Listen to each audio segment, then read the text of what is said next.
Frolick. Do you affirm the evidence you'll present today is the truth, the whole truth, and nothing but the truth? Yes, I do. Thank you. And Mr. Applicant, please state your name. Kara, I'm just going to need you to speak up a little bit. I heard the chair just fine, but I think you're a little far away from your microphone. Okay. Can you state your name? Bradford Scott Borgstrom. Affirm the evidence you'll present today is the truth, the whole truth, and nothing but the truth? I do. Oh, and I'll just confirm you did receive copies of the assessor's briefs. Great, thank you. Mayor, you're up. With 165 Ryan, I do believe there's a withdrawal on that one. Yes. Oh, I'm sorry. I should have looked all the way to the right. Boy, that was a quick one. Let's go right to the second one. 1155 Sherwin Road. Shit.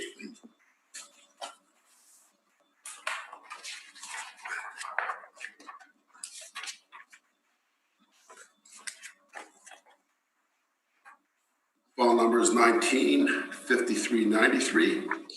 For 2020, address is B1155 Sherwood Road. Business ID number is 50636. Total ARV that we have listed here is 319,980, using a total area of 37,190 square feet. With an overall ARV, including occupancy costs at $8.60. Using the base ARV is $237,644, using $6.39. We have heat, electrical, water, and air conditioning for total occupancy costs of $82,323 to come up with $319,980. What's interesting about the mailer that we have here for a similar property on 115 Sherwin Road, they have a reported rent from 2015 of for 20,800 square feet on this complex for $10.48. And the comparables that I have showing here that are all in the Northwest Quadrant, on the Midland, Century, North Notre Dame, and Sargent, all ranges between 28,000 or 29,000 and 34,000 square feet, which is slightly less than the subject property. And the rent range from $6 to $6.63. What I have on here is the next page shows where it's located at, which is right in near the airport district on page 2. And we have 2 pictures here showing the overhead shots of it and some exterior shots of the property as well. What I also have here as a note is there's a lot of inconsistency with regards to the income expense data provided by the applicant.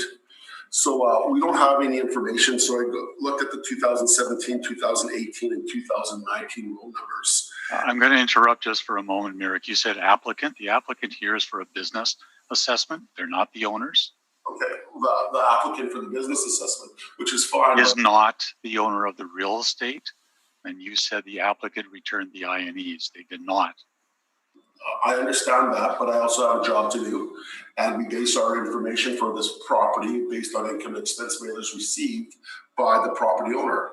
We have no information from the property owner on this tenant. Thank you.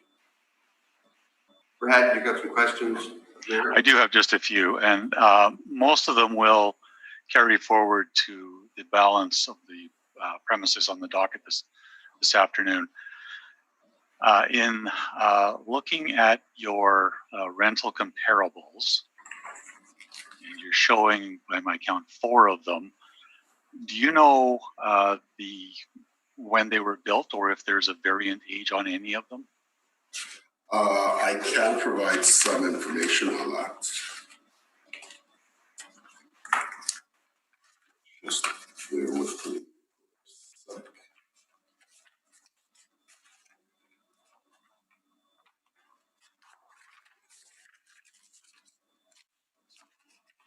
So for 25 Midland, actually, I don't have the year here, but I know the wall height's 20 feet and it was built in 2002. So that's the effective year built that we have for that property. That's the year of construction or the effective year built? That's our effective year built. And what's the effective year built for the subject premise? For the subject premise. what we have listed here is 1973. So you're using something that's almost 30 years newer just for your comparable one, correct? When I look at the information here, based on the permit information, the different buildings, there's 3 different buildings as a part of this, built between 1965 and 1989.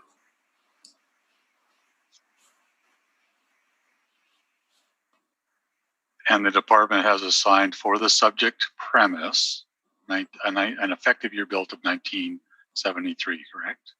You know what? Because I didn't have the opportunity, so I don't know the quality of the finish for this area or space, but there are 3 different buildings. The wall heights of these buildings are between 19 and 22 feet.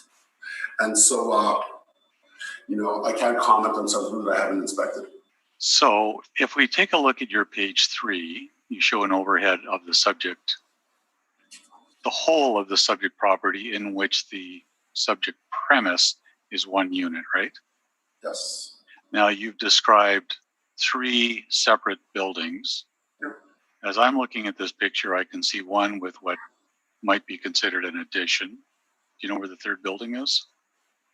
Well, I see potentially 2 different roof lines for 1155. So, because I got a little cutoff there as well. And so my guess is, So do you know? My educated guess would be, and just bear with me here for 1 sec here, because it may be in one of your prior briefs. No.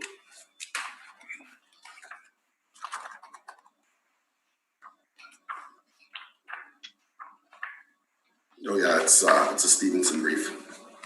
Sorry, I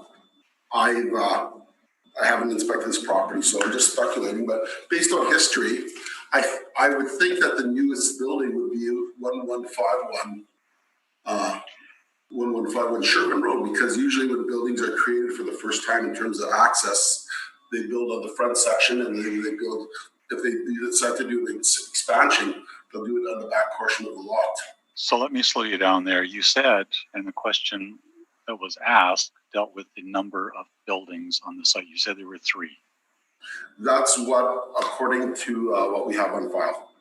Okay. But in looking at your picture on page 3, there doesn't seem to be 3 buildings, right?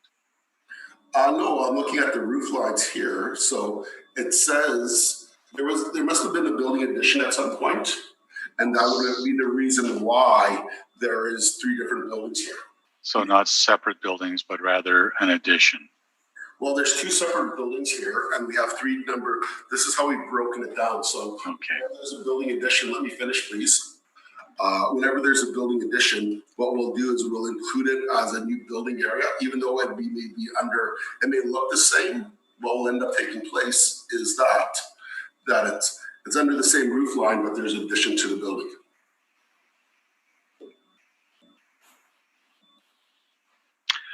Okay, turning back to your comparable number 2, rental comparable number 2 at 895 Century. Yeah. Do you know what the effective year build wall height is? Well, we have 14 feet high, and it was effective year built is 1961.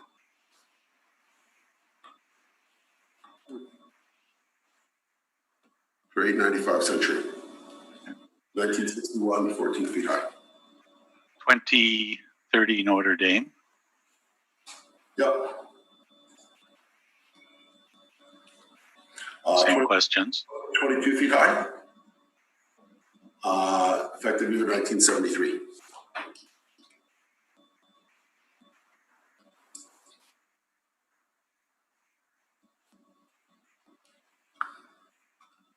And 1271 Sergeant. What we have is 1981, 21 feet high, and 1981. Okay, now you show a premise area of 37,190 square feet. Yes. Do you know where that number came from?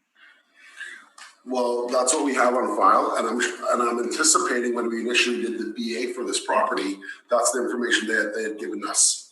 But like I've stated, They who? we base all our information for business assessment based on the income and expense mailers received by the owner. I realize it's the applicant, but there's also, we are only able to do the job with the information that's been presented to us. And when I cross-referenced the 2017, 18, and 19 mailers, nowhere did I see that the tenant for this property on their mailers. So we're only as good as the information that we get. Okay. So you'd agree that it's entirely possible that the city's records on the premise area here are mistaken? Well, or what could have happened is maybe if the agent would have provided us the lease ahead of time with the new information provided to us, that we could do an inspection and make an adjustment on it. Well, Mr. Folick, you'll recall that we did have that sort of email exchange with the area being in error. You know, it's like I said, we're all under tight deadlines here. Yes. You could have said, Merrick, this is important. Here's what I have for the leasable area. Okay. So do you know, or did you look at occupancy permits on this property? Building permits? No, I did not. I just looked at the income and expense mailers. Those are my questions. Thank you. Linda, any questions?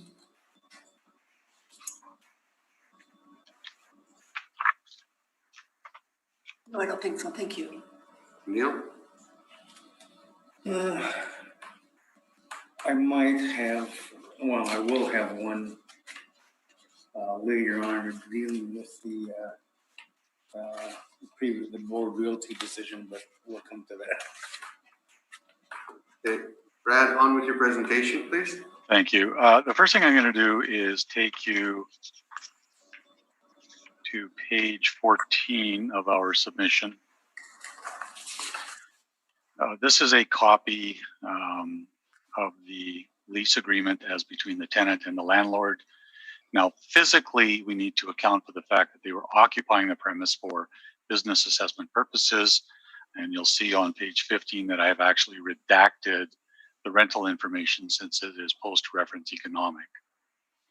But what it does confirm, and I'm going to draw your attention to on the top of page 2, clause E, there's a premise area there of 35,329 square feet.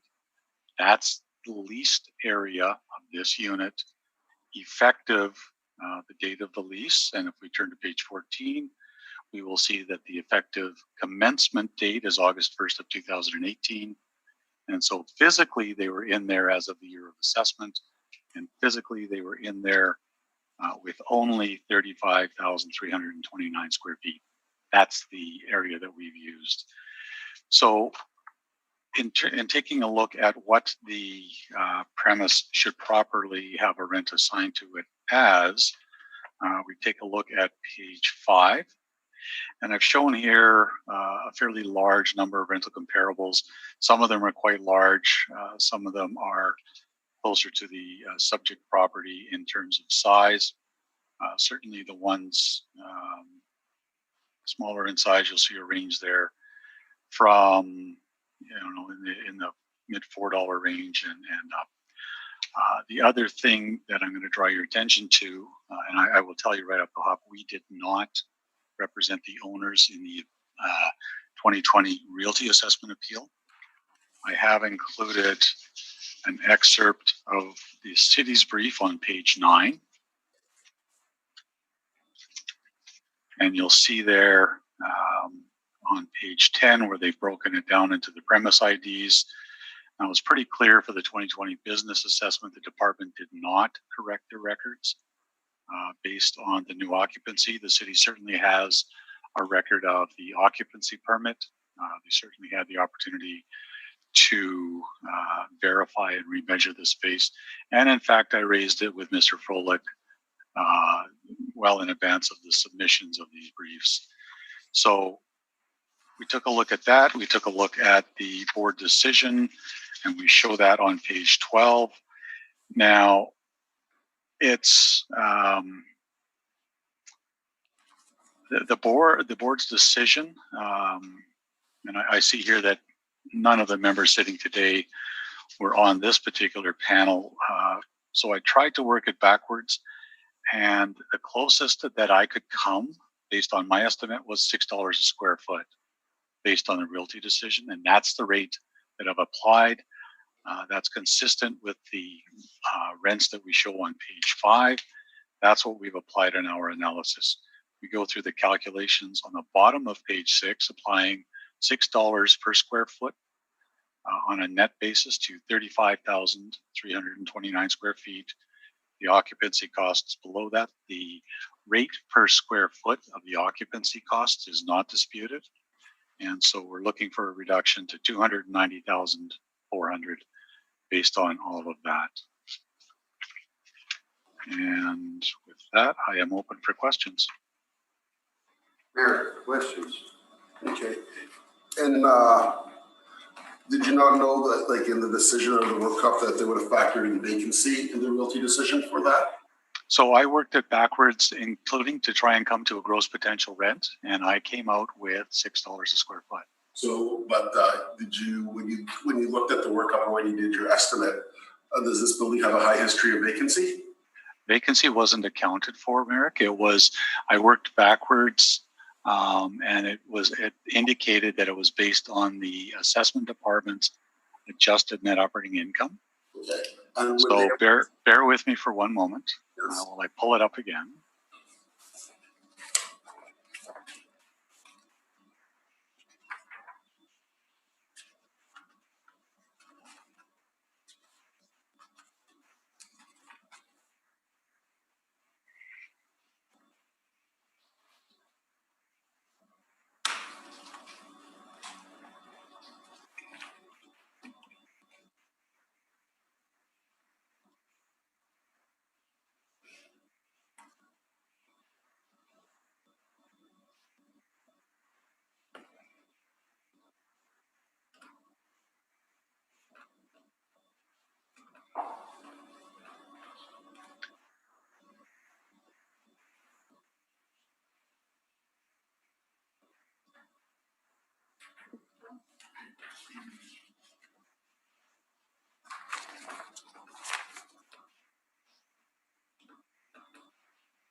Bear with me. Stevenson, or this document I'm looking at, is 97 pages in length, so just bear with me for a couple of moments.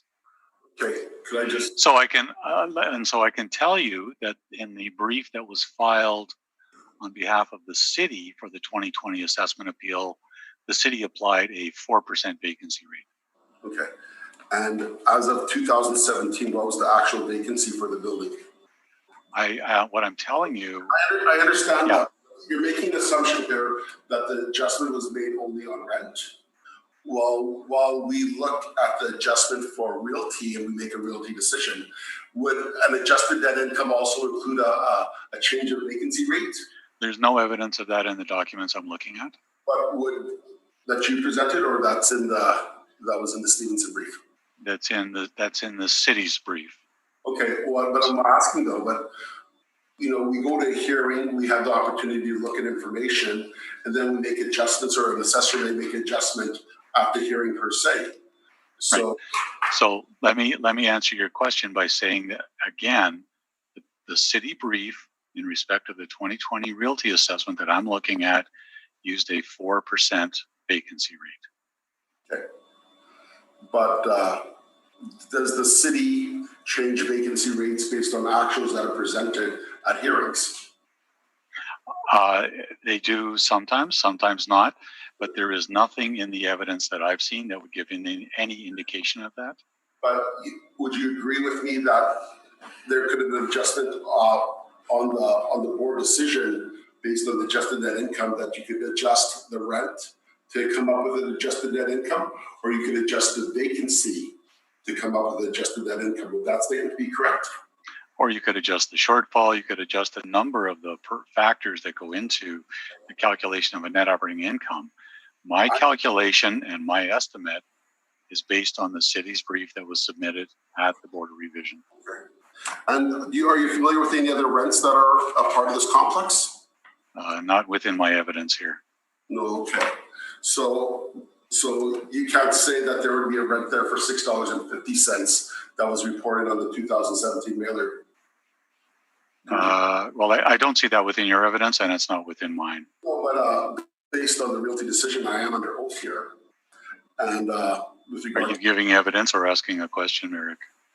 I asked you the question if you know what any of the other rents were for this property, and you said no. And so, Let me see if it's in this document.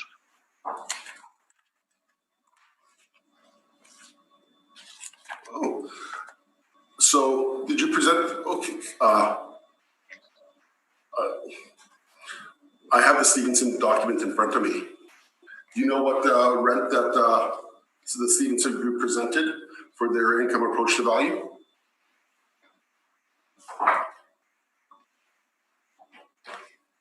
Because you're quoting it, and I have it in front of me here.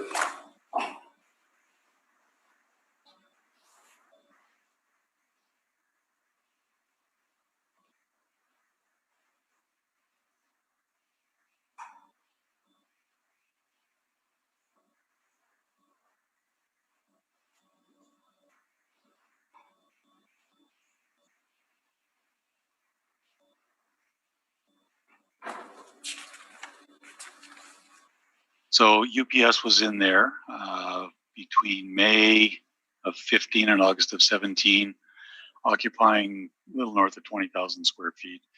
There is no shown rent for that one, so I'm not quite sure what that one was. Bird Construction was in there occupying, let me blow that up a little bit, roughly a little over 16,000 square feet. Subject premise is about twice the size. That was at $6.50.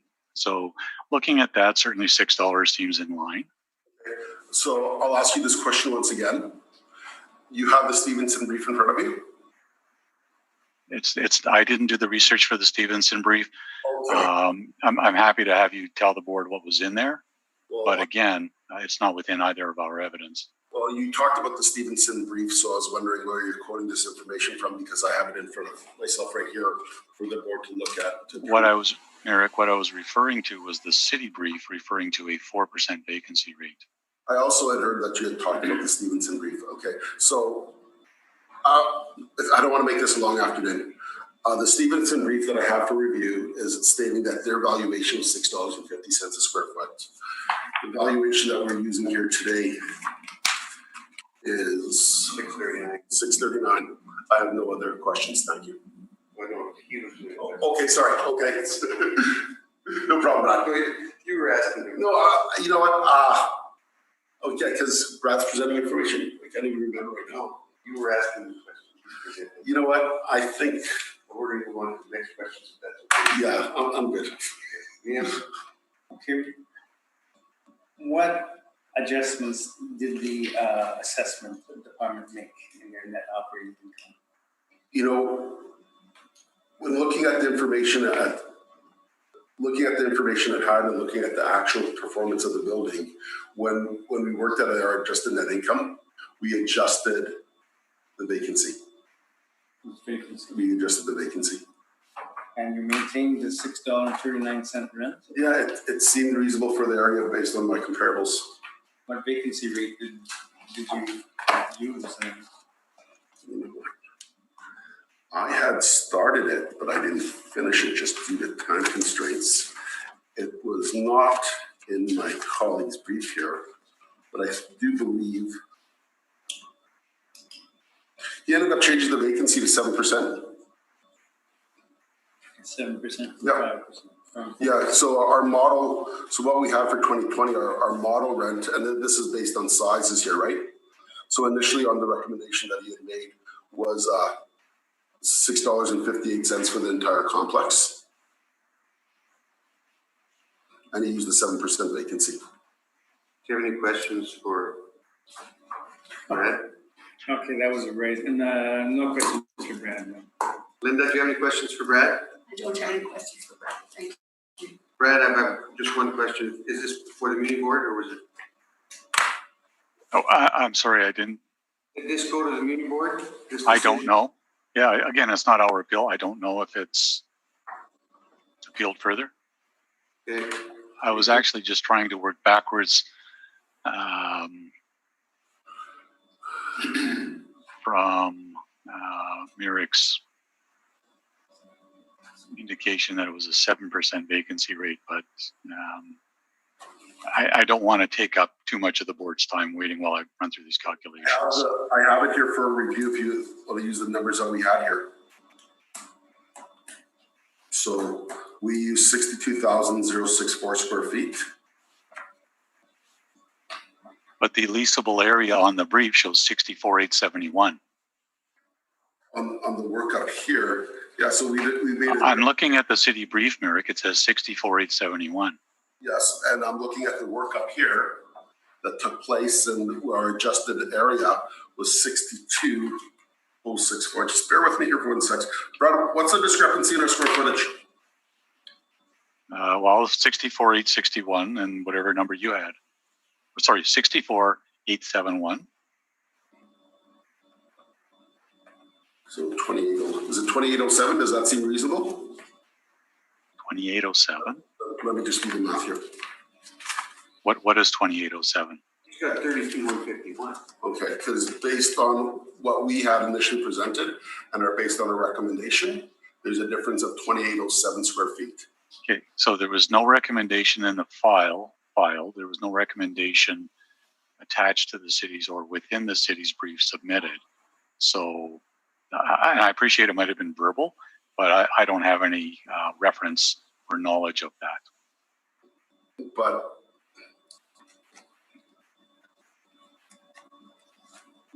I don't know what to say. But what square footage did you use on that? For the recommendation that we had used for this property, and I just want to make sure that it balances the recommendation, because I think they adjusted the cap rate. So what they had done here is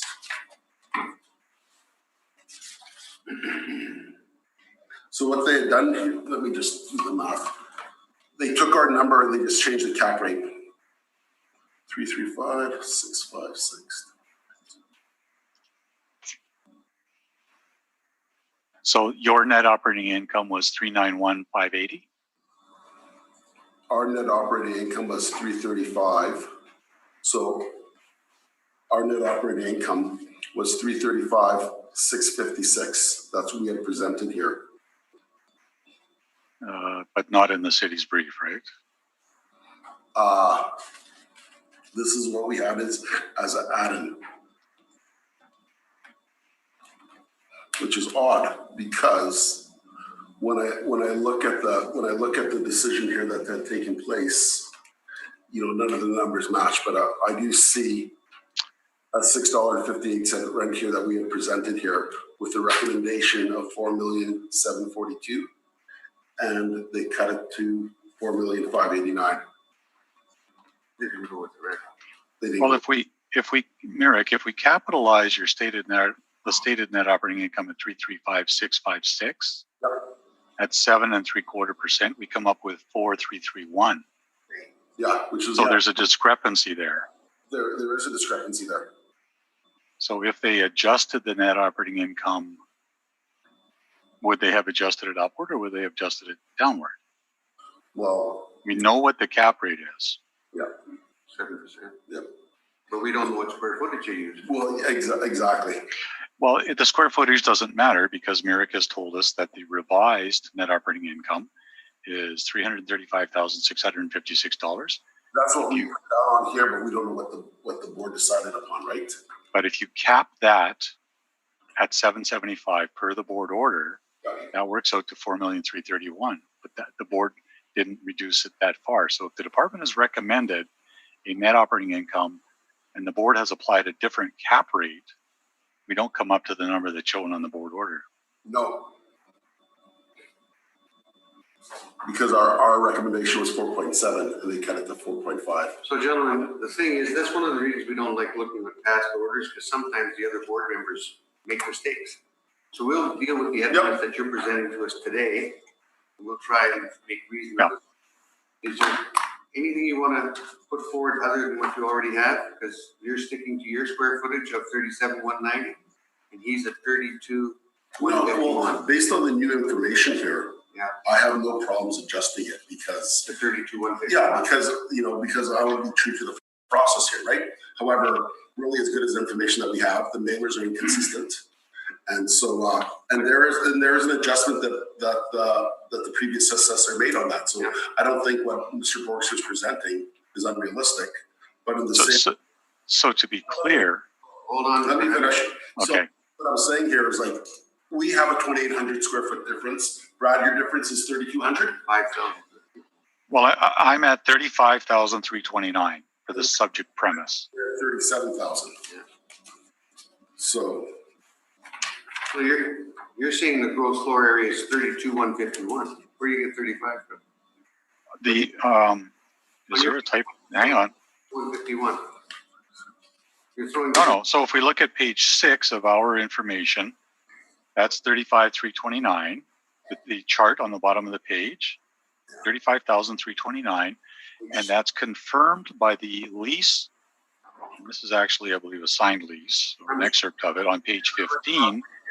At the top of page 15, under clause E, it says that it's 35,329, which is consistent with the figure we show on page 6. Okay. Yeah.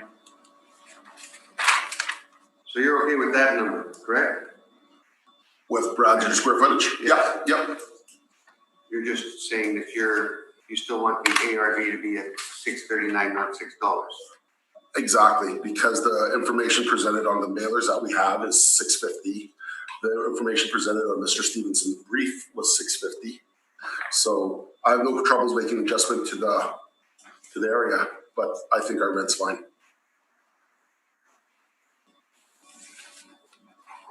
Anything in summation, gentlemen?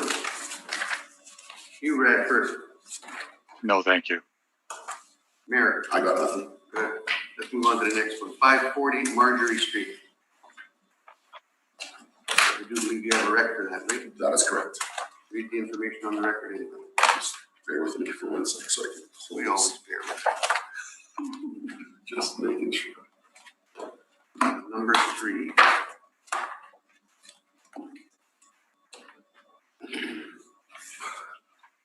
File number 195187. Business ID number is 4501. Total ARV that we have is 255,120, utilizing 32,151 square feet. Overall ARV per square feet is 794. Occupancy costs, including heat, water, electricity, and air conditioning. The air conditioning has been adjusted. Total occupancy cost is 69,277, which is how we came up with the 255,120. And that included a base ARV rent of 185,833. What we have here in place right now is I'd like to make a recommendation to apply the rent of $5.50 following the realty recommendation. And the new ARV is 246,120. Yes, you're in agreement with that. Is that your number you're asking for, right, Brad? That's my number, but for the record, Merrick, and I want you to have this corrected at the department, you're showing this as owner occupied. No, it is in fact a related corporation. I've worked with this company for a number of years now, and they are holdco, leaseco, so they're related corporations. So I would ask that you have the department's records on that corrected. Well, looking at the 2017 mailer, your client that you've worked with for many years has reported a net rent. So, I understand that. The mailer is unclear, and I'm telling you that this is a related corporation. This is not an arm's length lease. okay, but you're representing the client. Don't you have your obligation to correct that information with your client as well? I'm under oath, Merrick. I've dealt with this client for many years. I've dealt with both the realty and the business assessment appeals. So is it too much for me to ask you to talk to the owner to have them completed as being owner occupied? Well, I'll certainly refer them, make that request of them. But you're here on behalf of the city assessor, and I've asked you to have the city's records amended. So, But it's tough though, but I'll make. Okay, gentlemen, we resolve the issue. Moving on. One of you will take care of it. Let's move on to the next property of 2070 Logan Avenue, please. Oh, I should, did the members have any questions on that one? No. I'm sorry. Good. File number 4. File number is 195226. Address is 2070 Logan. Business ID number is 32293. Total ARV we have is 341,040. Utilizing 43,364 square feet with an overall rent per square foot of $7.86.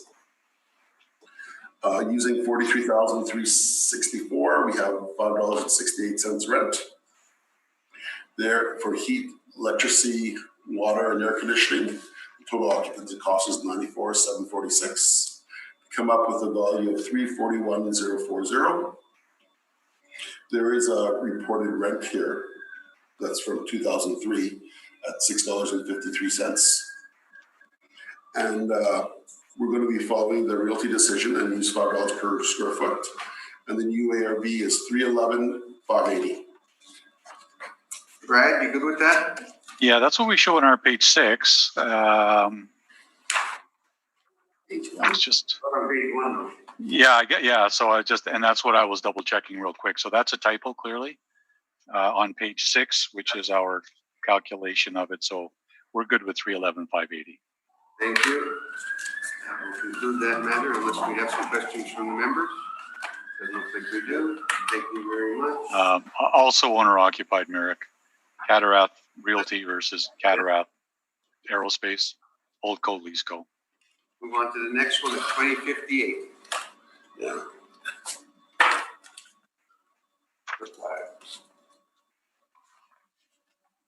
When you are ready, Mayor. Thank you. I appreciate that.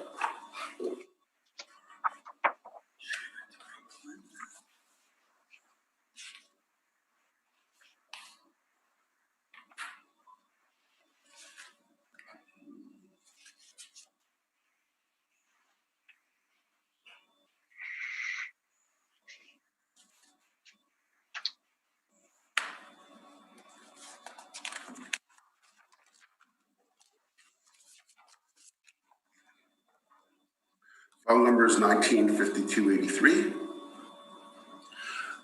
Business ID number is 4446. We have a total ARV of 280,920. Total area that we have is 36,341 with an overall ARV of $7.73. Using a premise area of 36,341, we have a base ARV of 191,880. Combined heat, electrical, water, and air conditioning. We have occupancy costs as $89,035. They come up with an ARV of $280,920. What they reported for this property is they reported an area since 2001 of January 1st, 2014 for 9 years at $36,341, utilizing a rent of $5.89. I have comparables that are all in the Northwest Quadrant, also including the subject property, which has been built here for the 10-year lease, showing square foot areas between $5.25 to $5.89. And the area is reported between 27 and 45,000 square feet. If you look at page 2, you'll see the overview of where it's located at in the Inkster Industrial Park. And then subsequently the location here of how it's situated on the building. Property is Freightliner on page 4, showing some pictures of the subject property, showing that the space is actually quite nice. Page 6, page 7 shows the lunchroom.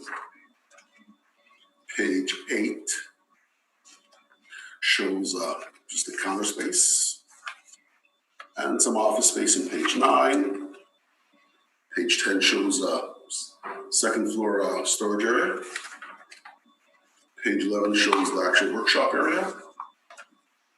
And page 12 shows the breakdown of the office, the service components, the magazine rent, the mezzanine racking and parts. And that concludes my formal presentation. Brad, any questions? I do have a few. There is an unheated structure on this property, correct? I haven't inspected it, so I do not know. If we look at your, bear with me. 258. If we look at your overhead on page 3, in the bottom right-hand corner of the red outlined area, you'll see there a structure, yes? Do you know if that's included in the premise area? I do not know. Okay. What I do have here, yeah, I do not know. Okay.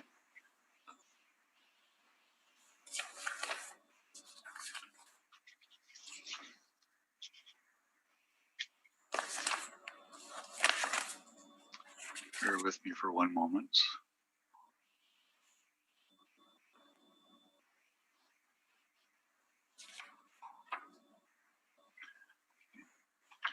I don't have any further questions. Thank you.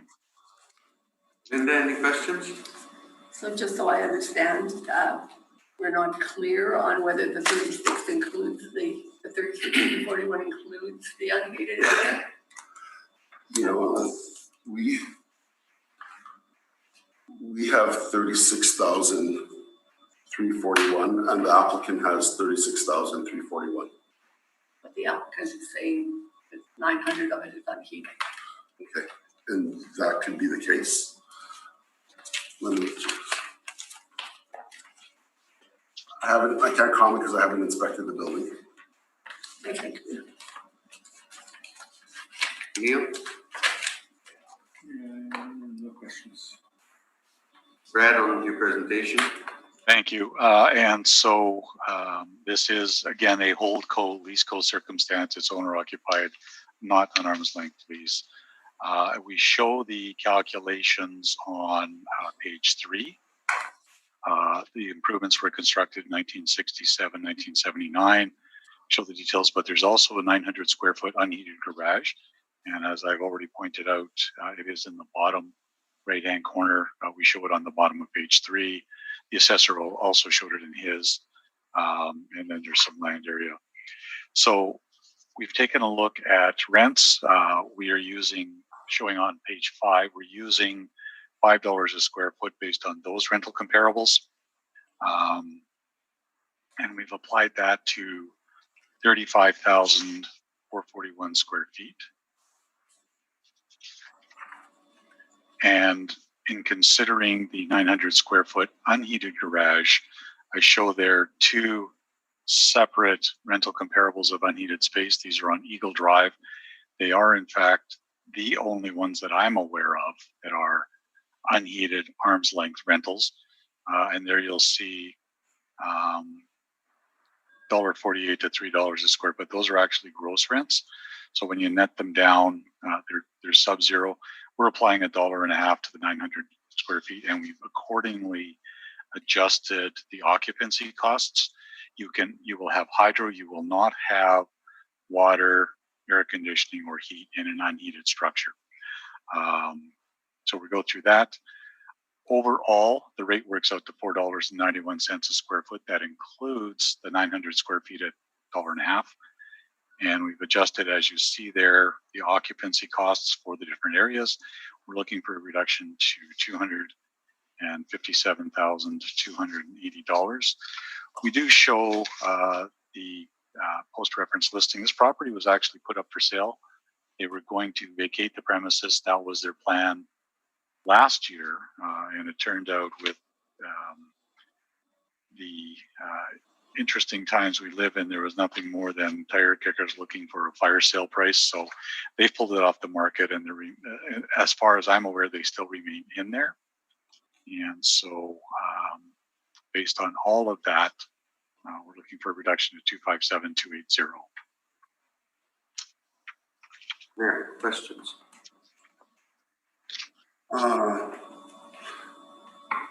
With regards to, did you appeal this property for realty in 2020? As I said, their plan was to sell the property, and the lack of a realty assessment appeal does not preclude a business assessment appeal either in terms of an owner occupant or a multi-tenanted building. That's certainly the case. We dealt with an appeal at the municipal board where there was no realty appeal filed and the department settled the business assessment appeal. So the rent that they provided us, is that a book rent? It is a book rent, yeah. It is not arm's length. So it is a book rent, yeah. And looking at the quality of the building per se, would you say that it is of above average, below average? From what I've reviewed, from the information we have on file, I'd say, and you can certainly look through the Shindico listing that I've attached at the back. That'll reflect current physical condition. On page 11, you'll see there the warehouse area. That's average. I suspect that the office area is much the same on page 10. So I would conclude, based on all of that, that it's in average condition. No other questions, thank you. Linda, any questions? I'm not getting 35. You're getting 33,790, right? Yes. So I'm not getting the same square footage, Brad. There will be some mezzanine space in there. So what I'm showing on our page 3 is the plan area. Okay. There is some mezzanine space. The assessor and I agree in the total square footage. Right. What I'm saying is that 900 square feet of that is the garage unheated. Correct. Okay. All right. That's all my questions. Thank you. Neil? Okay, no questions. So it wasn't appealed. There's no decision on it, so that's fine. I have one question here where I see conflicting information. So on the brief here on page 5, okay, so the $150 for okay, it's adjusted. I apologize. Yeah. And just for clarification, for Ms. McFadgen, there is a mezzanine area, as I indicated in there, of 2,551 square feet. Now, it's not in our information, but if I pull this over, I can screen share it with you, if that would help. Okay. Sure, pull it over.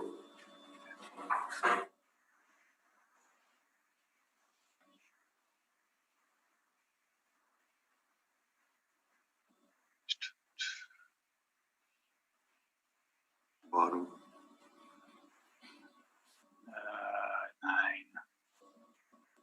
Where did it go? Oops, all the windows. There we go.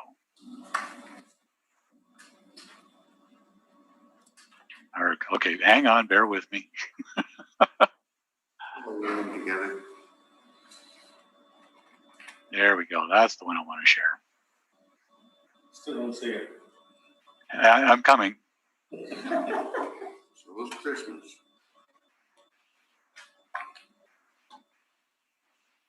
There we go. That's the one.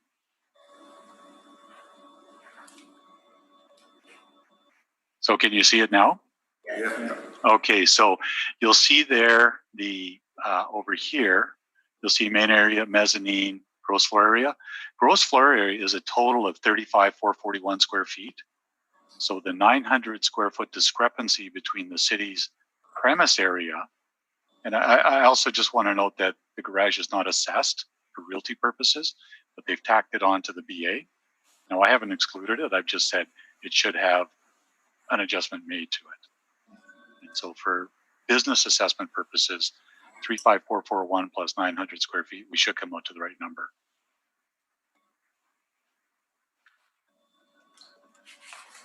Chair, I do have an additional question for the assessor. I can't. I have an additional question for the Yeah, assessor. no problem. If I- You may.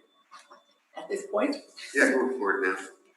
So, Mayor, would you agree that if in fact there is 900 square feet included, that it's unheated, it would have a lower rent? Oh, it would have, but then here's another bit of conflicting information that I have here. So if we look at the Shingle Code, page 11, they're documenting clear span large vehicles and service bay of 36,207. So that throws another wrench into it. So that, yeah, so that's a 35 and the 900. I see that. That makes Well, sense. if we look, Merrick, if we look at the top left-hand corner of page 11, it says main building I understand. plus or minus 35,307, and then the storage building 900 square feet. So those numbers are very close. Exactly. Yep, and I agree with you, Linda. Okay, thank you. If I knew that, then you would have changed that. Okay, thank you. Neil, questions? None? I have questions.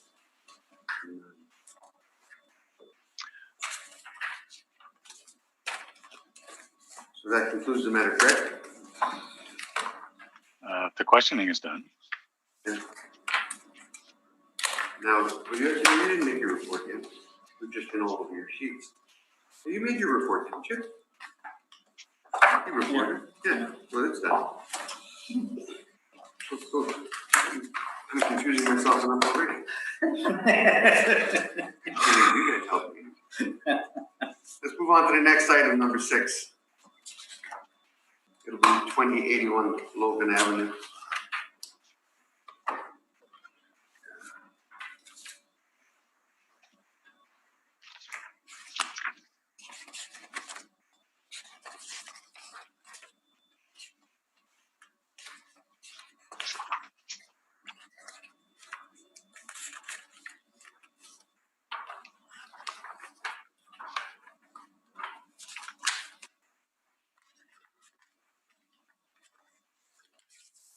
Merrick, when you're ready. Thank you.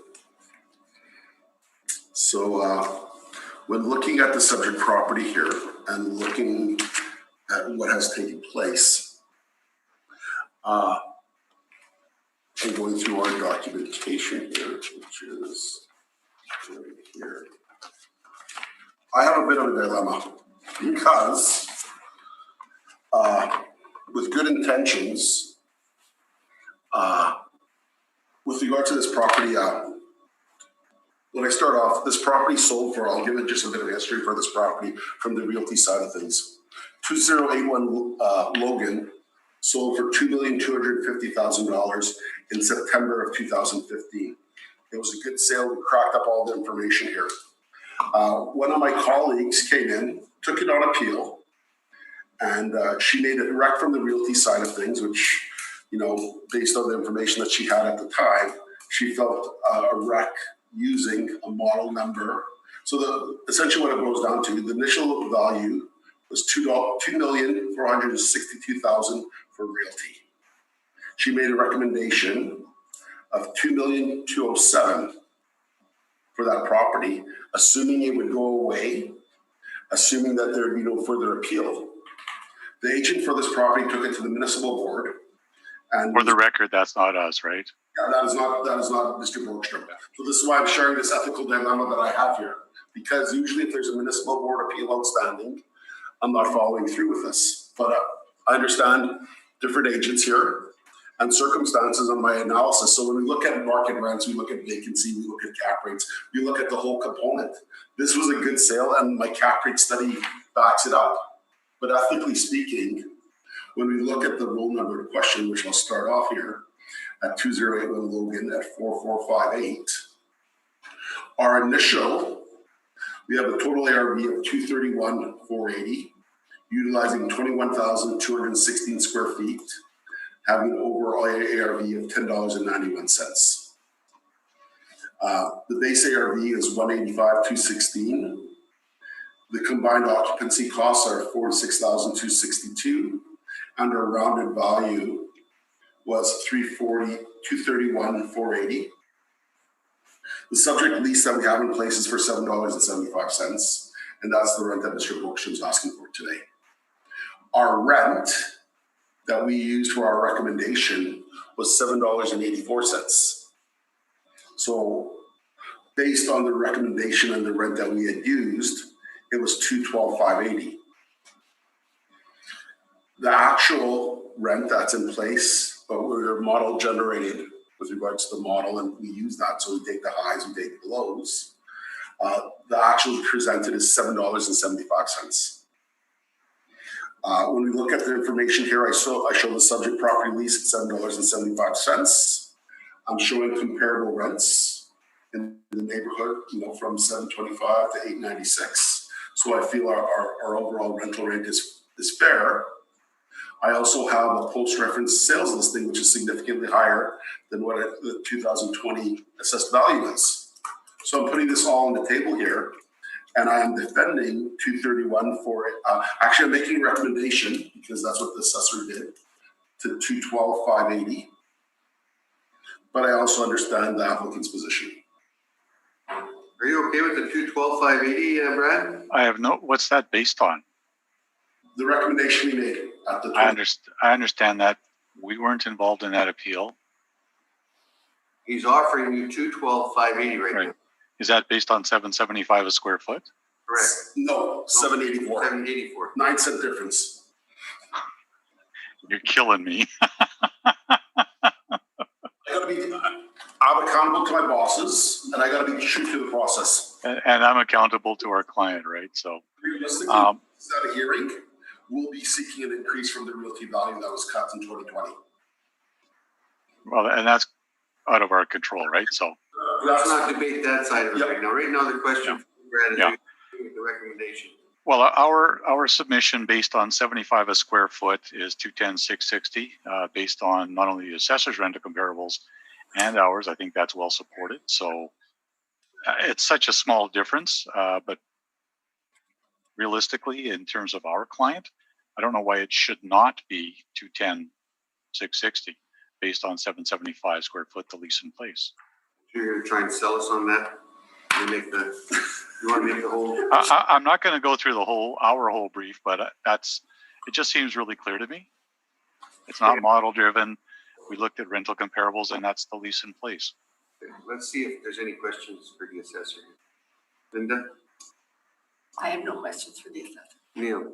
No questions for the assessor. So just to be clear, you are 212,580, and that's at 784. That is correct. Okay, Brad, on with your reason why. Well, as I said, I'm not going to go through it all. We're looking for 775 a square foot based on the actual lease in place supported by rental comparables, 210,660. We agree completely on the occupancy cost side of it. It's just the rent. Okay, and that was a verbal rent, correct? That is, yeah. Okay. Any questions of Brad? Linda? No? Neil? No? Neil? Brad, thank you very much on that. Let's move on to the next one. I felt I had to give you guys the history of that, so. Purposes. Foremost. This is, here we go again. This was already brought in for adjustment. I had to step out on this one before. I recall that. I did the appeal. I do business with this company, so Neil, I'll ask you to step in for me. Okay. You're telling me because you're closer. Yeah. Yeah. Thank you, Marcel.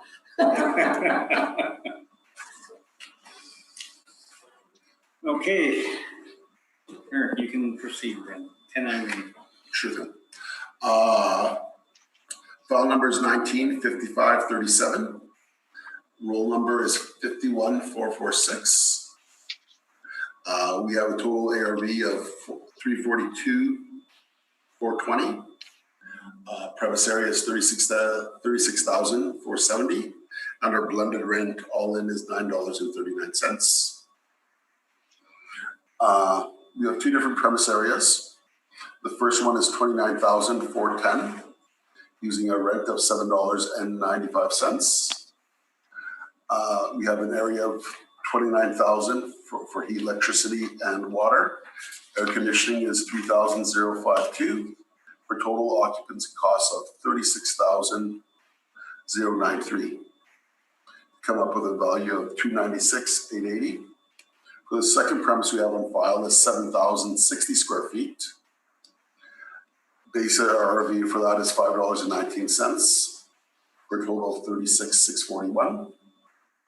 The heat floor we have for this is, essentially 1 square foot because it's unheated space, or at $7,060 square feet.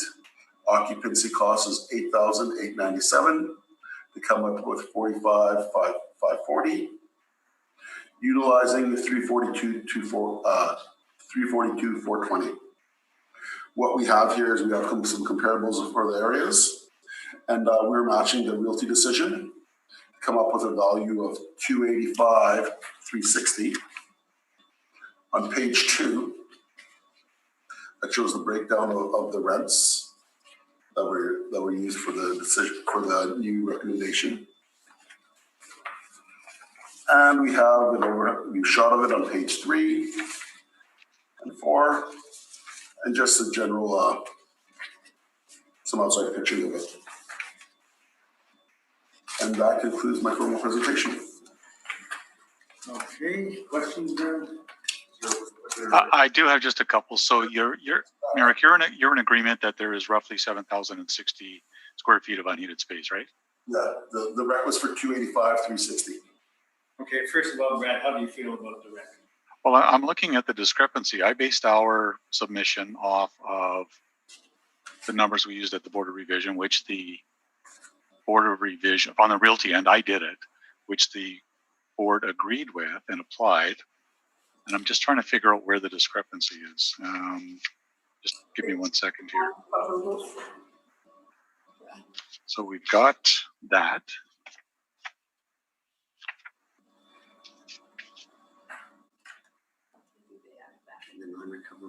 So $7 unheated space, $250, and the unheated Quonset structure, $585 overall. So just bear with me for half a second here.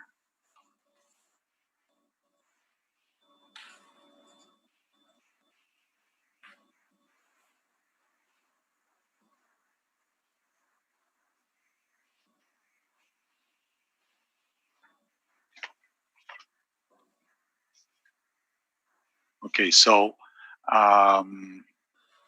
here we go with the share screen again.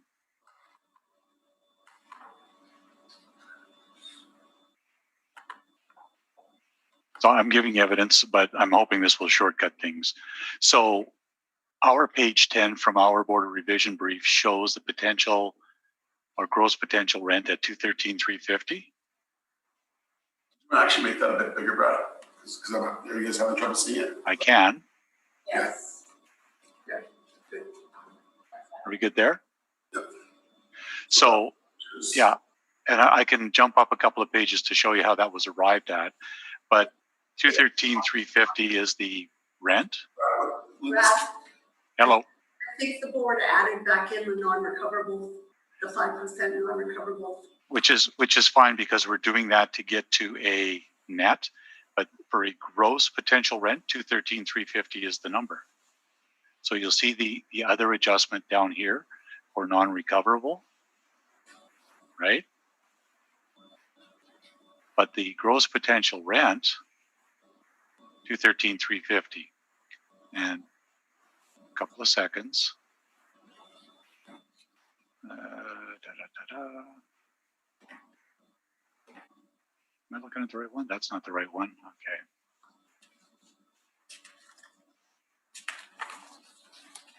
But that was the overall rent. So gross potential rent for that square footage, $213,350.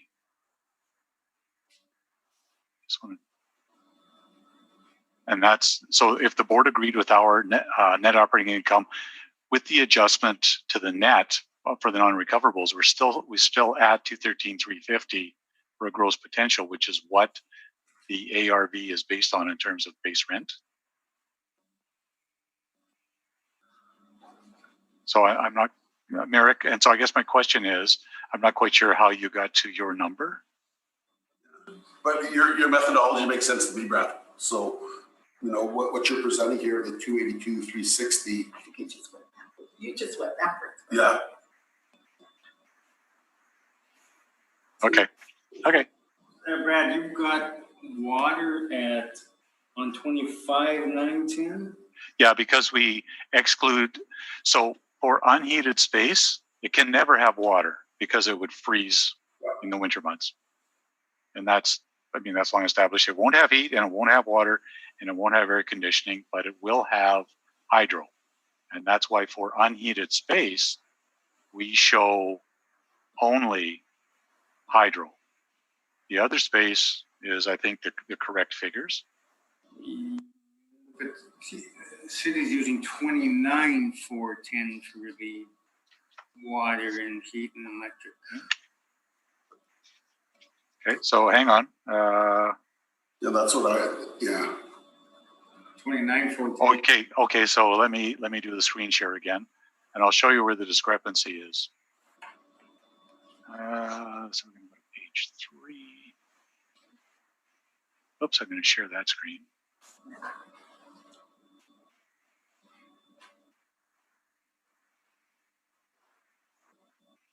So the city correctly shows these buildings 2 and 3, and you can see a picture there as well.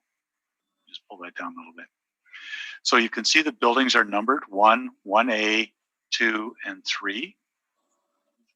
And so 2 and 3 are in fact unheated, but a part of 1A, a part of 1 is also unheated. And the city has missed that. It was certainly the case in past submissions on this property, and this goes back a ways, but that's what our records show as partly unheated. Not the entire space, only a portion of it. And that's where the difference in the... a part of unheated and a part of what A is not heated? No. So a part of building 1 is unheated, and all of 2 and 3 are unheated.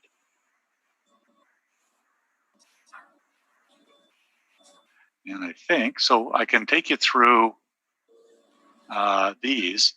The difference, that would be the 4,000 square foot difference in the... Yeah. And so as we look in here, right, it's got lights, but I don't think in here that you see fans for the summer cooling, but I don't think you're going to see, bring that down a little bit, any gas-fired heaters. But it's all under one roof though, right? So wouldn't there be subsequent heating as a part of that? Because is it a separated area or is it all? It is a separated area. And so under building 1, you see a storage area. And at the bottom in building 1, you see there's labeled cold storage. That's the area that's unheated in building 1. So and that's right out of our realty brief. So if I go 20, just wait. Okay. So if I go 29,410 minus your heating area of 25,910, that's 3,500 square feet. So the unheated portion is 3,500 square feet. Okay, if that's what your calculation is, yeah. That's what I have. And okay. Is that the difference that we have here then? Yeah, that'd be the difference. Yeah. No, it's just I'm not sure. I haven't. Brad, has anyone from our department gone here recently, or? I don't know. Okay. Because what you're saying makes sense. It's just, without being able to visualize it and be there, right? Well, yeah.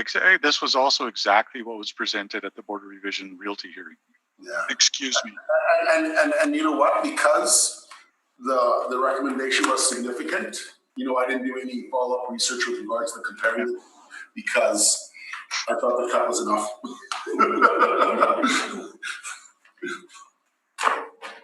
And I'm just being honest, right? Because, it goes from, you get a drop of...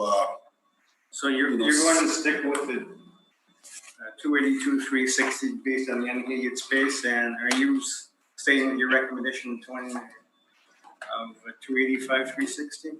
Well, yeah, my recommendation was the 285, the 285, 360. Okay. And it's, I can't dispute Mr. Borgstrom's under oath. he's consistent in his approach with regards to his valuation. So I'm in no position to doubt what Mr. Brooks was stating. So are you going to accept his value or are you? Well, I'll let the board decide that based on the evidence presented. I knew that was coming. Your boss is on the golf course, he's not watching. Well, you know, I got to be true to the process, right? Okay. You know what? Without seeing it and visualizing it, you know, you have to accept the agent's word for the truth. Fair enough, fair enough. And for the record, I can tell you that there was no further appeal on this decision by either side, if I understand correctly. All one side. Now, number 75 Cole Avenue. And you have a rec on this one? Yes, you do. Wait. Does it match Brad's value? Yeah, it does. File number. Does it match? Yes, it does. Miracles happen. Actually, whoa, you're lower than Mike. Am I blowing? No, I don't think so. 303, 420. No. File number is 195452. Business ID number is 40931. ARV that we had was 326,580, utilizing 35,450 square feet and 921. What we've done is I have some comparables that are shown here. We look at we applied the rates from the realty decision, and the recommendation was accepted at the appeal. And my recommendation is for 303,420. Brad, are you good with that? 'Cause I find it very difficult to argue against my own numbers. That's that. You're at 303. You're at 303.20. Why on your recommendations it's showing 285, 360 on the bottom? Am I on the wrong sheet here? No, I'm still on. You're still on Irene. I'm sorry. You walk away, you know what I mean? Walked away and I missed comments, you know? Uh-oh, are we gonna have to do an audible and bring Neil back in? That's it. Good enough. I'm the backup quarterback, just called him for the quarterback sneak. Quarterback 16-15 Easter. This time I will shut it off. Just getting used to this computer is.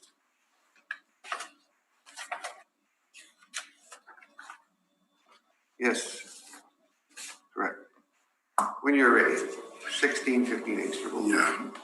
Before I start off, this property is at the municipal board in 2020, and there was a cut that had taken place at the realty level, but we're just confirming the values as it stands. File number is 195484. Business ID number is 51840. We have a total ARV of 312, utilizing $8.20 a square foot. Oh, Kara, was this the one that was potentially going to be? No, okay, it was the one. We have two premises here of 18,500 square feet and 19,550, with rents changing from 576 to 574. We have a breakdown of the heat, electricity, and water. So when you add the occupancy cost with the annual rental value, we got $312,000. What's been reported on the income and expense mailer is a gross rent that's been combined for this property at $17.69. So with that being said, and that was confirmed in the income and expense mailer that we had presented at our hearing in 2017. We have rent comparables that are similar size, between 15,000 square feet to 30,000 square feet, ranging from $3.95 to $6.50. Page 2 shows the overall location of it, just in the Inkster Industrial Park. There's the overhead picture of it. There's the overhead picture of it on page 3 and a visual of the property. And that concludes my formal presentation. Brad, question? Just a couple. So for the record, this is another one of these book rents, Holdco, Leaseco. The wall height on this building is reported as about 15 foot. Is that correct? 15 feet. Okay, and your comparables would all be considerably higher than that, right? I would have to double check my information here. And you know what? For whatever reason, I did not prevent my sheet for that. But I don't know for a fact that they're significantly higher, so I can't comment. Your comparables are located, there's one on Oak Point Highway, but the balance are in Inkster Industrial Park. That is correct. Very few of those have 15 or 16 foot wall height, correct? Bear with me here for 1 sec.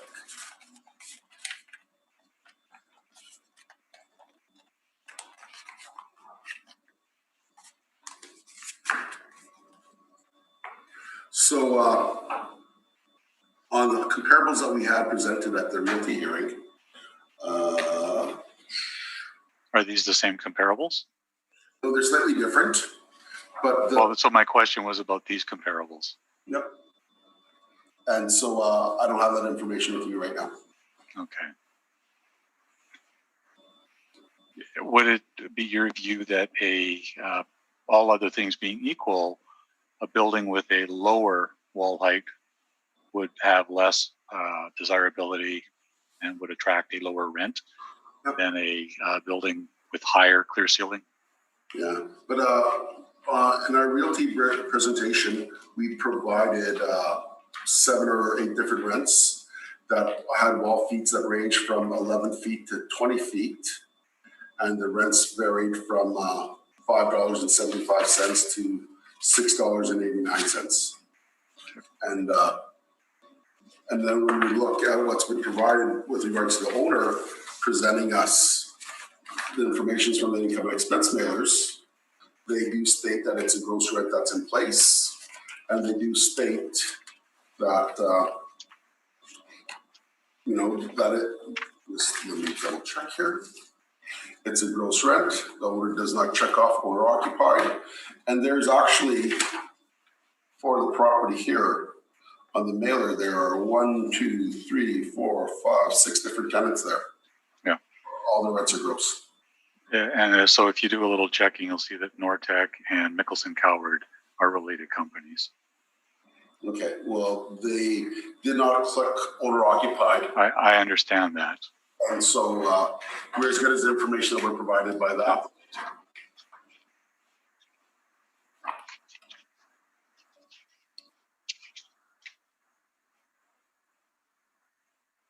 Those are my questions. Thank you.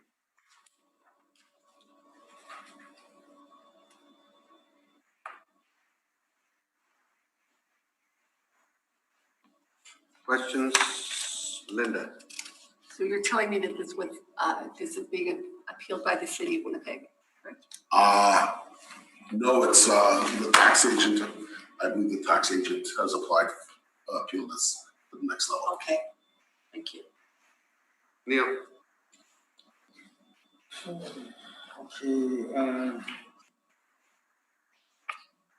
no questions.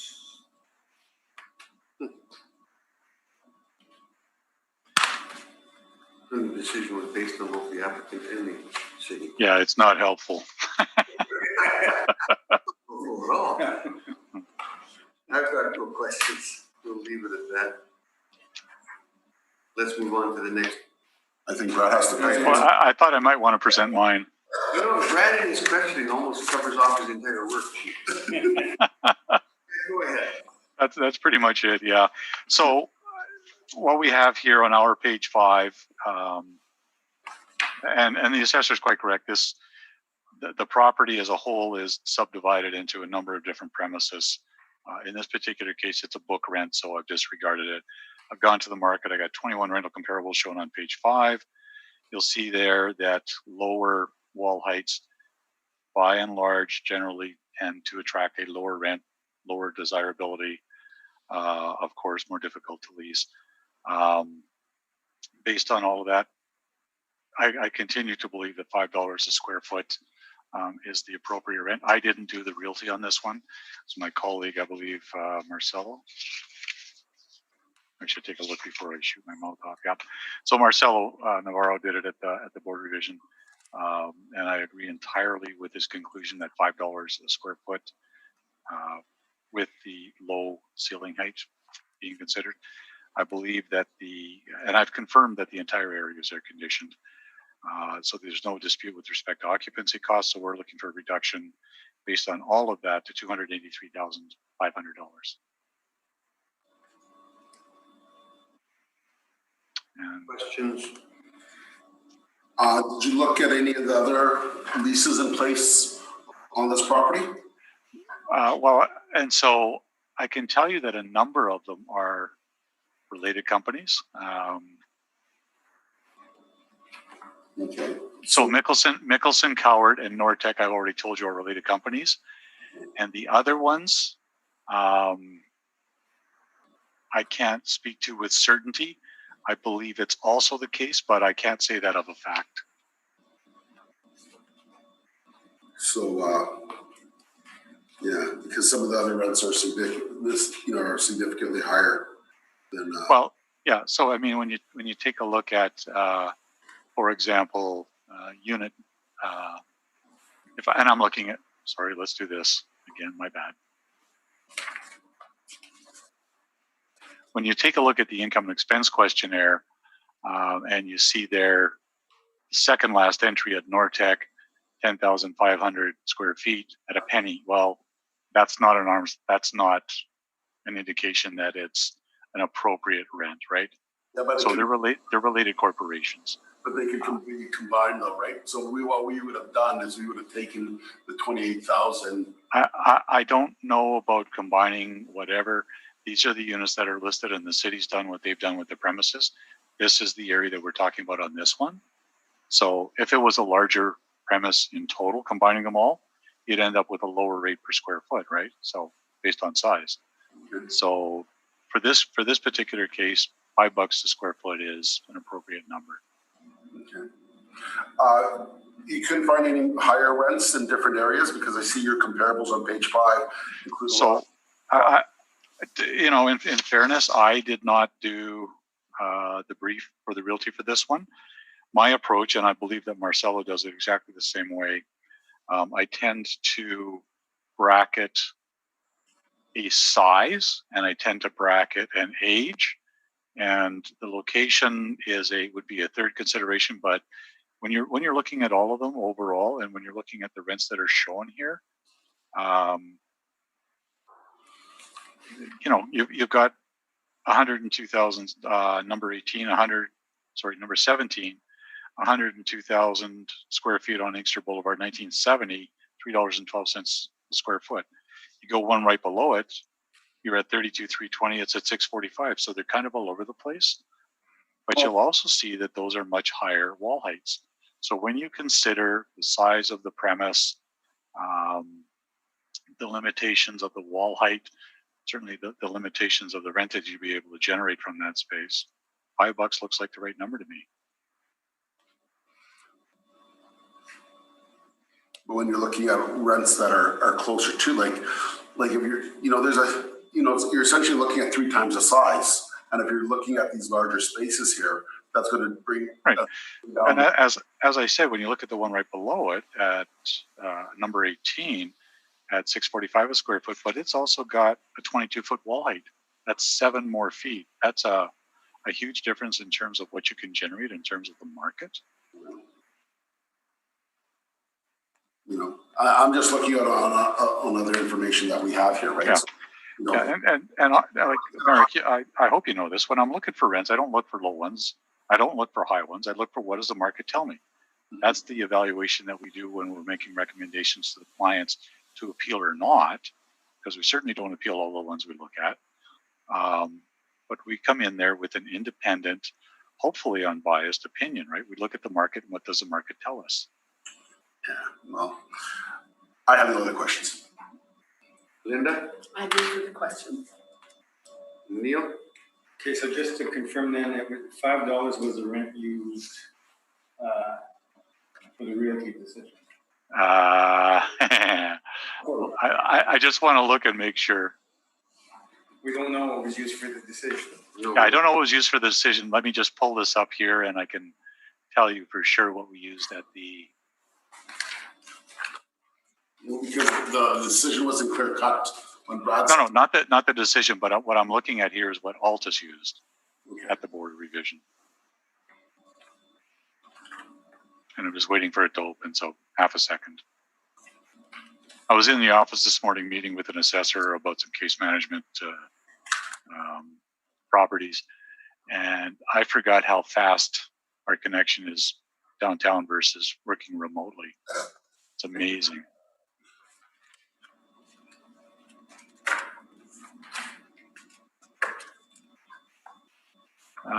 Yep. So he applied a uniform rent, and I'm happy to show this to you. So I'll take your word for it.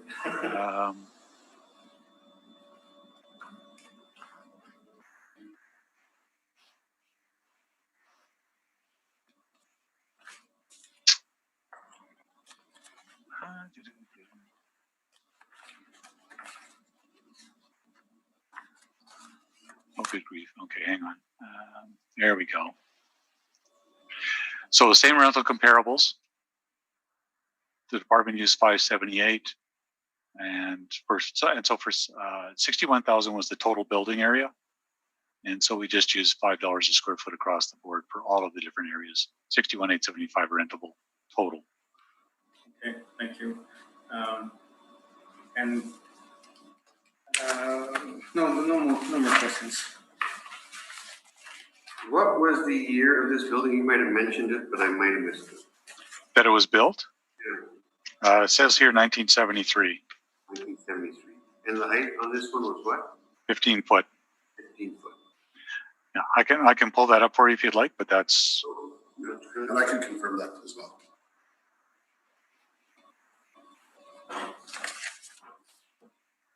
Okay, I'm good. Let's move on to the last property, documented 170 Eagle Drive.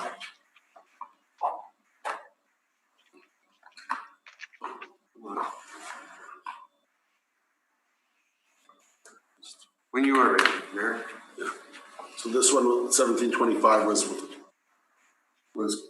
withdrawn? No, 1725? that's the one that I mentioned to you. Okay. So yeah, 1725. Altus is no longer involved with that one. Okay. Which one, Eagle? Well, 17. I know. And so, Okay. no, you didn't see it.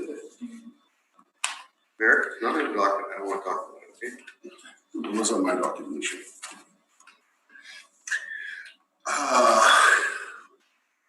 Business ID number 52275. The total area we have for this property is 29640. We have 34,255 square feet and an overall ARV per square foot of $8.48. We have the base ARV is 216,834, utilizing $6.33. Our combined occupancy costs are 73,793, with a small portion attributed to air conditioning. We come up with the value of 29640. I just want to check something here. What we do have here is we do have a gross lease in place here from September 2016 for the area of 34,255, reported at $14.01. Our rent comparables range from sizes are similar between 25,000 to 34,000 square feet, so we don't have a huge fluctuation. And we're showing rents that are pretty close. We've got rents between $6.45 to $8.49 for similar areas.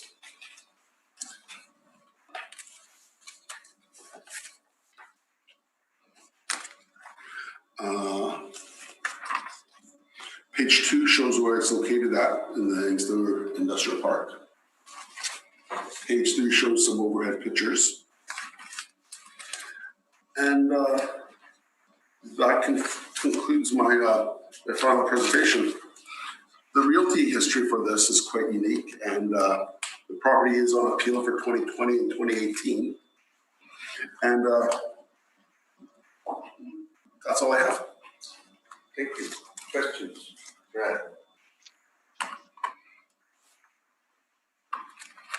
So you referenced a, let me just pull this up here again, sorry. You referenced a 2016 lease, correct? Okay, I'm going to assume that you were not aware that they are related, Wilms Craning and the number company related corporations? Well, there's an inconsistency with regards to gross rents that are listed on the income and expense mailers. And Right. So the question was whether you had any knowledge of whether the premise occupant and the real estate owner were related corporations. I am not aware of Okay. what I'm only as good as the information that's been provided to us. Right. And when I looked at that Were you aware that this property was previously leased with a term ending in October of 16 at $4.40 a square foot? I did see that in my information, yes. Okay. So if you have a non-arm's length lease at a high rent and an actual rent arm's length, the tenant was in the previous lease was Iron Mountain, right? Yes. And so if you have an arm's length lease at $4.40 and a non-arm's length lease at a much higher rent, probably wouldn't rely on the non-arm's length lease, right? No, but what I'd also factor in is that when we have a sale for a property at $3,675,000, which is a good sale, that tells me that the rent that was being paid is not indicative of market conditions. Okay, but for business assessment purposes, our job is to establish what the premise would rent for, correct? And I provided those comparables on the first page of the document. Yep. Those are my questions. Linda? I have no questions. Neil? Okay, you're comparable, well, your third comparable, 170 Eagle Drive, is that in the same complex? Yeah, that's in the same complex. So that was the lease that Mr. Berkshire was talking about. Or that was a new lease that had taken place, because just bear with me here for 1 sec. 753. So it was the subject property? What's that? So what has happened here is that the lease that had taken place, so this is the new lease that had taken place September 16th. And on the 2016 appeal, it was Iron Mountain that had a lease in place there. And so the rent that Mr. Berkshire was quoting at the $4 was the old lease that would have taken place. So they signed a new lease with this Iron Mountain, you said? Well, Iron Mountain was the previous tenant. Okay. Wilhelm's is the new tenant. So they're, they're reporting a $14. okay, but where does 753 come from then? October 2016, 1 year. September 16th, that's $14.01. Oh, the one, no, No, the 753. Yeah, Yeah. well, you comparable 3, where did that come from? Seemed to be the That- subject property. That would come from, let me just double check here, because if that's a 3-year, that's a 1-year lease. Yeah, so I have in front of me here the 16 mailer with Iron Mountain, and the 2016 mailer was from, okay, so 21,500 times 12 divided by 34,255 equals 753. So when Iron Mountain, in October of 2016, Iron Mountain signed a triple net lease at $7.53. I'm sorry, what date? October 1st, 2016. And then the property then was subsequently sold and Iron Mountain moved out? It's, there was a change of ownership and then it was sold for $3,675,000 In what, in September of 2016. September 2000? So 1 month after the property was sold, there was Iron Mountain had a 1-year lease at $7.53. Okay, all right. Now I understand, thank you. Okay, no problem. So Merrick, just so that I'm clear, you just said that Iron Mountain leased the property in 2016 Yep, for 1-year term? yes. Okay. At $7.53. I'm reading it off here. Is that it for your questions, Tim? Yeah. On with your presentation. So I'm going to start off to correcting Merrick's statement. For clarification for Mr. Harden, this is a single occupant industrial property, one occupant for the entire property. And so when we take a look at the submitted 2017 income and expense questionnaire, and I'm going to assume that you can all see this now. What page is that on, Brad? This is the 2017 income and expense, 2016 income and expense questionnaire. And you'll see there a lease starting September 16th, 2016, Wilms Craning. This is not Iron Mountain. And so 7335769 Manitoba and Wilms Craning are related corporations. Now I'm going to turn you to a new share, and I'm going to show you the excerpt from our 2000. Is this all new information that you're giving us here, Brad? Well, what I'm doing is correcting Merrick's statements. So when he says that that Iron Mountain leased this property in 2016, that's inaccurate. It was Wilms Craning. And when you see here on,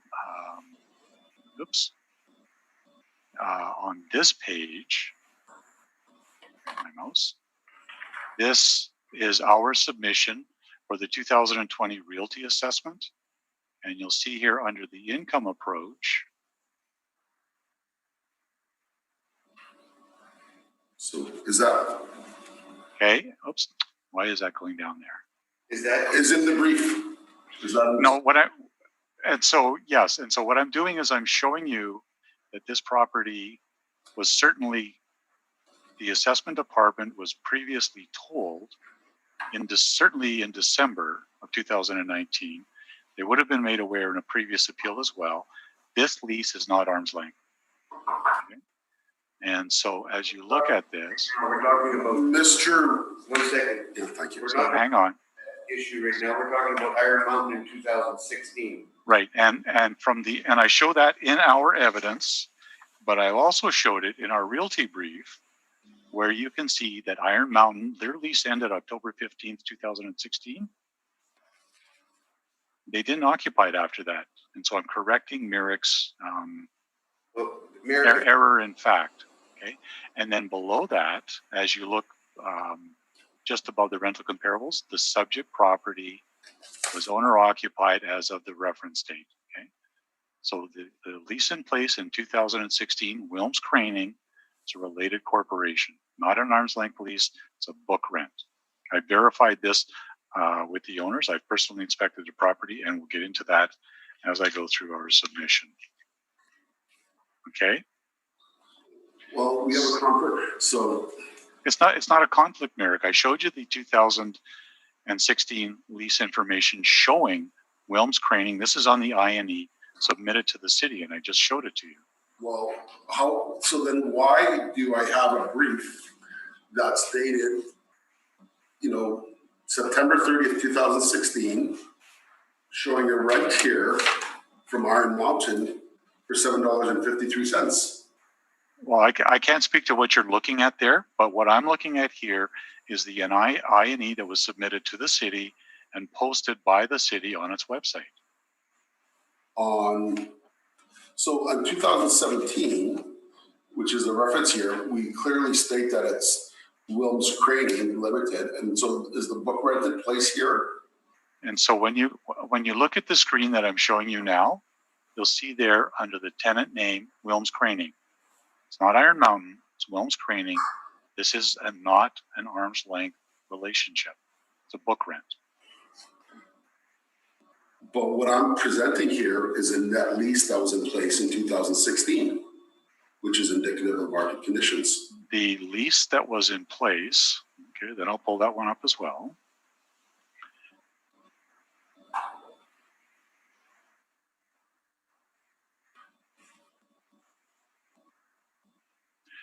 You're looking at the 2016 rent roll or the 2015 rent roll? 2016 rent roll.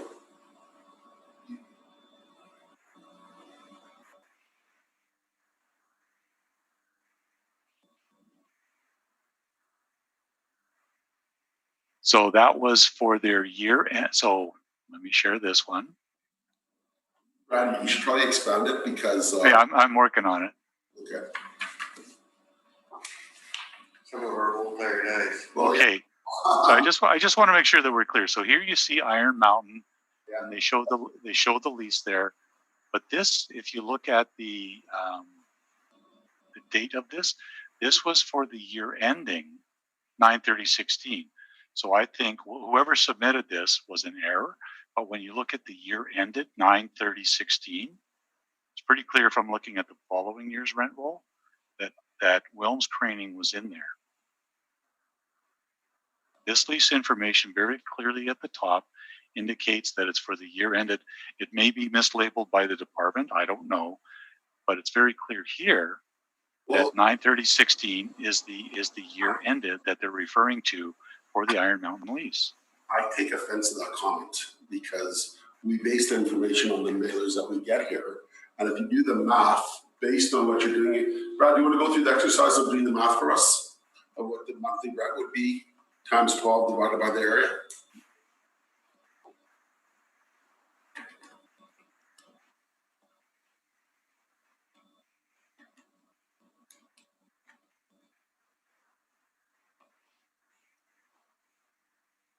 And I believe it's consistent with the information that I provided on my brief. Yeah, because you do say October 2016. Yeah. 753. And that's exactly what you're saying, Brad. You're saying it ended in the end of 2016. No, but it says here so on the mailer it says from 2016 to 2017. What we're showing is that there was a new lease in place for 1 year. So I don't know what happened afterwards, but this is the information that they provided us. And the date for this, When are you saying, William, the crane company moved in? well, I think in fairness to Brad, is that Williams came in because if it's an owner-occupied space right now, Yeah. they paid $3.6 million for it, and they kicked Iron Mountain out. Oh, they let buy it. Yeah. Yeah, well, just looking at when that lease term ended, all I know is that information ended in September of 2016. So what happened after that was not Iron Mountain. And when you do the calculations for the 12 months, and can you see the due date, April 29th, 2016 rent roll here? Okay, when you do the mathematics here, Merrick, that's $4.40 per square foot net. So I don't know what happened on the electronic submission. I don't have an answer for that. But this is what the lease for Iron Mountain was. This is what was submitted to the city. Maybe because the start date for that was a 1-year lease as well. Was that? Yeah, this was actually I'm going to say 1.5 years, because from April 15 to October of 16, so 1.5 years. Yeah. We have trouble seeing it over here, Roland, on the study. Okay, hang on. Yeah, I'm good now. There you go. So Iron Mountain, right? You can see there 2000. So April of 15 to October of 16. That's about 1.5 years. If you do the mathematics between the monthly rent net Yeah. in the leased area, that's $4.40 a square foot. So I think somebody, wherever that other information came from, I don't know, but this is what was submitted by the previous owner with the actual Iron Mountain lease. Iron Mountain did not occupy the property after 2016. Here, yeah, the electronic sheet. The electronic sheet that you showed that had the 753. That's based on what the owner enters into the system. So is it possible? So there's always inconsistencies in income and expense mailers. You know, a typical example would be 630 Curdahan, where I'm not worried about no, but what I'm Are saying, you though, saying it was adjusted by the city away from this number? I'm not saying that. Of course not. I'm saying is that what the owner had provided us is what we entered into the system. That's what you provided to right there. Yeah, that's the 2015 mailer. But he I got also the- showed the next year. Yeah, He showed that Where's first. the 16? the 16 is the one he showed at the 753. That was at 753. That was a 753 one, yeah. And then the property became owner occupied, and it sold for $3.6 million in March. Iron Mountain, yeah, to be clear, Iron Mountain did not occupy this property after September of 16. And you know, and that would But all make, these- and that, yeah. All you're using Iron Mountain for is a rent comparable, saying at one period in time they were paying 753. Exactly.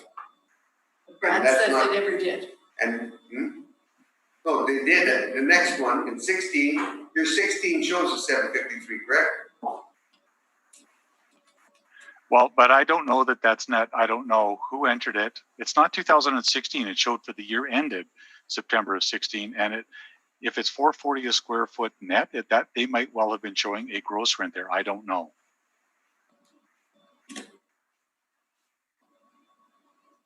But the other properties are also, though, that you showed as examples are all higher. They're in the 650. And ultimately, we're not using 440. So Yeah. I think I've confused the issue enough. Now, maybe that point on this issue, and we'll get your presentation. Okay, so I have, there we go. So I can tell you that I have personally inspected this property. I have had conversations directly with the, I guess, wife of the owner of the property, who toured me through this, and then the husband took over on the tour. So I can tell you with certainty that Wilms Craning and the numbered company is a whole lease relationship, not arm's length. I've included a floor plan on page 9 of our submission, and it's the warehouse area is divided into 4 sections. The very rear section used to be a truck wash. It's got a drain in there, and that's what they used to use it for. Page 10 and following are pictures arising from my inspection of the property. I'd have to look at the dates, but it might have been for the 18 appeal, but it certainly, I don't believe it was earlier than that. And so you'll see on page 18, the very, very bottom picture on page 18, that's the truck wash area that I was telling you about, where there's drains, and you can see there, that's what they're still using it for. You can see water on the floor. So it's open span, good wall height, ceiling space, wall height. So we took a look at some rental comparables in the area. We do show some overhead shots on pages 3 and 4 of the property. We go through some description on page 3. I'm showing rental comparables, 8 of them all in the Inkster Park area. You see there, they range from a low of $4.50 to a high of almost $8 a square foot. The average and median are in around the $6 range. That's what I've used. This is an average kind of property. There's nothing extraordinary or extraordinarily desirable about it. I do note on page 6 that the property was in fact leased according to the income and expense questionnaire you just looked at, $4.40 a square foot between the 15th of April 2015 and 15th of October 2016. So about a year and a half at $4.40 a square foot. I didn't rely on it, and ultimately we decided on $6 a square foot is the appropriate rent for this property. And so we go through the calculations on page 7. There's no difference as between the occupancy costs. The sole issue here is going to be the base rent. Mathematics, we're looking for a reduction to 279,300. And that is the information I wanted to cover.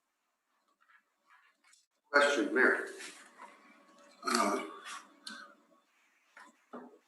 For realty, you so you've taken this property on appeal for the past 3 cycles? I haven't looked at the appeal history. Okay. So are there outstanding, so you don't know if there's any outstanding municipal? It's not. I'll take you at your word, but I haven't looked at it. It's not one of the considerations that is involved in this. So, do you know who leased the property in 2013? In 2013? Yeah. Not off the top of my head, but I can see if we have it. Okay.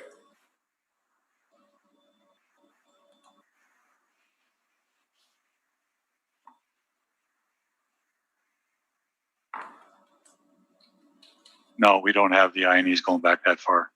Okay.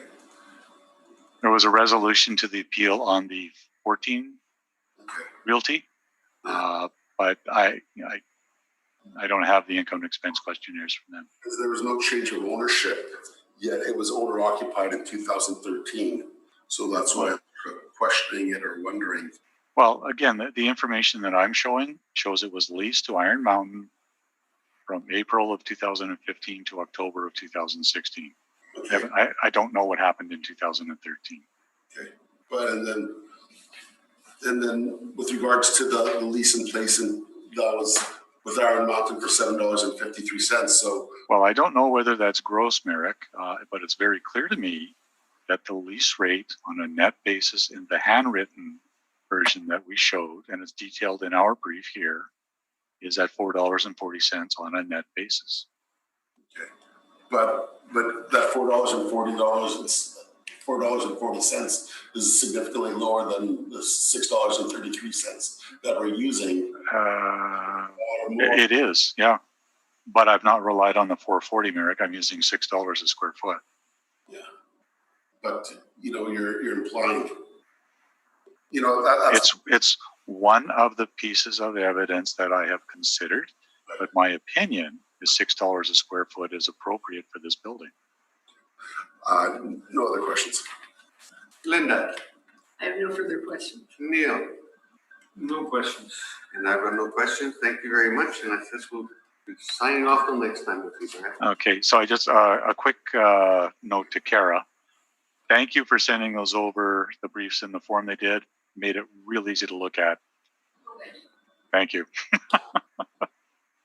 Good afternoon. I'm sure we'll chat, Merrick. Yep, for sure. We're going to take a 5-minute break.